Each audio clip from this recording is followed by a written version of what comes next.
you out there, have those people arrived yet? Because we're kind of stuck, you see, because nowhere to go. Ah, they enter, do they? They enter. We are pleased to welcome them, the reigning champions. How you doing, Ken? You're welcome. How are you, Chris? How you doing? Sit down. Sit down over here. How are you, sir? Sit down. Sit down. Hi, Adam. How you doing? You're great. Good to have you with us. Good to have you with us. Conquering heroes home from afar. Good to have you with us on the show again. Quite some time. Dubliners last time, was it not?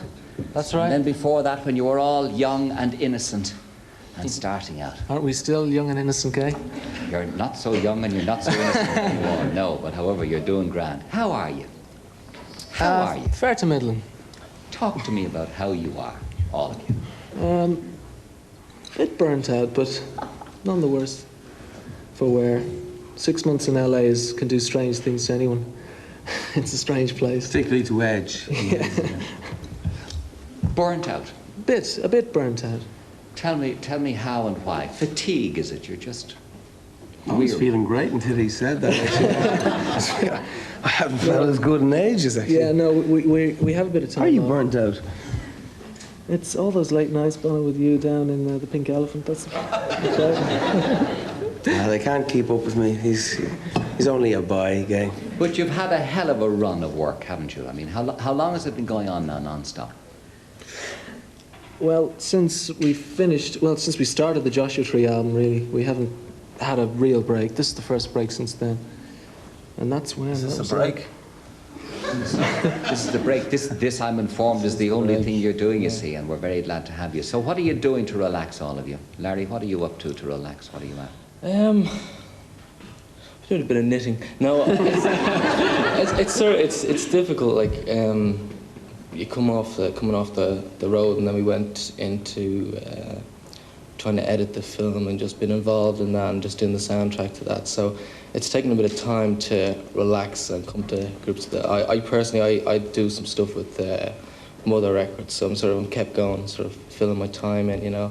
To relax is quite difficult, you know, there's always something happening. What exactly are you doing with Mother Records to relax? Well, it's not to relax, I'm just sort of putting some time in, just going out and seeing bands and just checking what's going on with the Dublin bands. It's all happening, actually, in Ireland, not just in Dublin, with young bands. There's fine young bands out there. And Larry Mullen is the only man who can say no to them. So that's why he runs Mother Records. And he's good at saying no to them, isn't he? He's good at saying no to anybody, anytime, anywhere. I've had a lot of practice. He is, in fact, the shop steward of the band.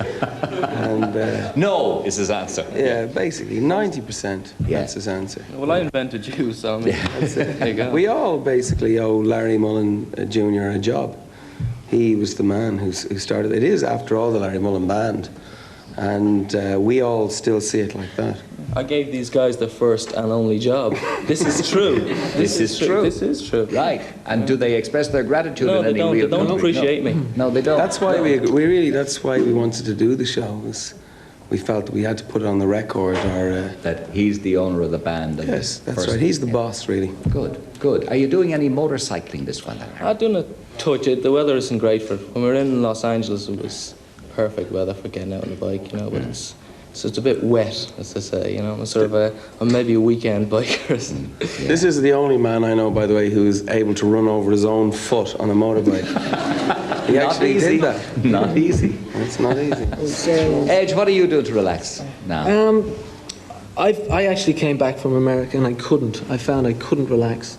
I tried staring at walls for a few days, polishing doors, taking the dog for a walk, and it was tough, but I'm beginning to unwind now after just getting back and just not really knowing what to do with myself. It's like when you're involved in a project that's taking you to hell and back, and suddenly you're dumped back at home and you have to deal with like just, you know, conversation over dinner, like pass the salt, you know, have we got any milk in the fridge? It gets very weird, and I'm just coming out of it now.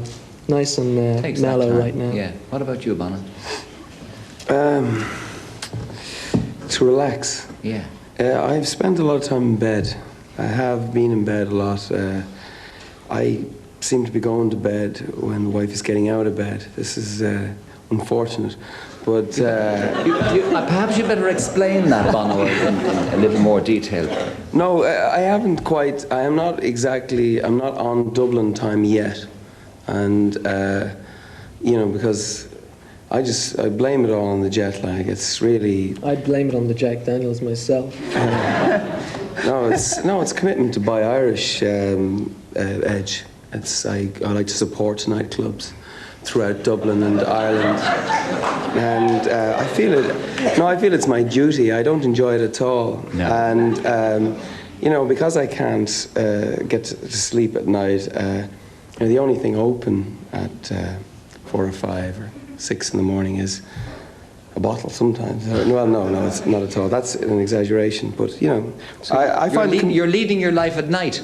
Yeah, I am. I find the community shrinks at night, and nobody bothers you at night. You get to know people, and you don't have the kind of people can't see you in the dark. Gay. It's great. So nobody bothers me at all. What about Adam? What are you doing to relax?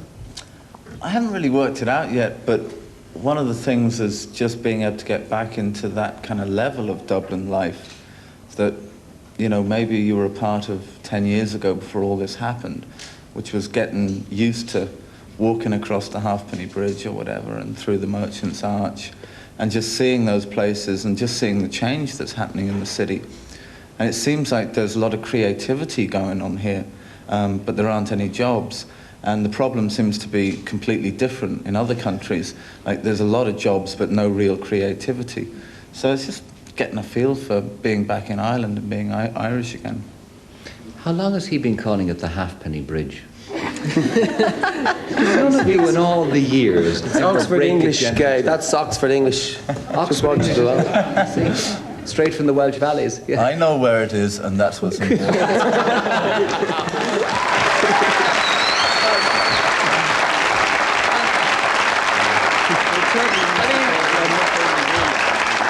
You guys are supposed to be his pals, that you would never have broken to him and said, hey, come here, it's not Nancy on the Halfpenny Bridge.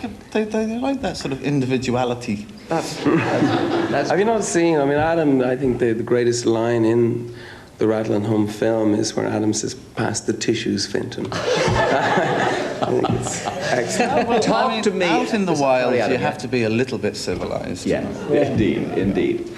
Talk to me about that point that there are fewer people around and you can get through in the dark at night and so on. Can you get through Dublin, through Ireland, without being annoyed, stroke pestered, stroke approached, stroke all of that?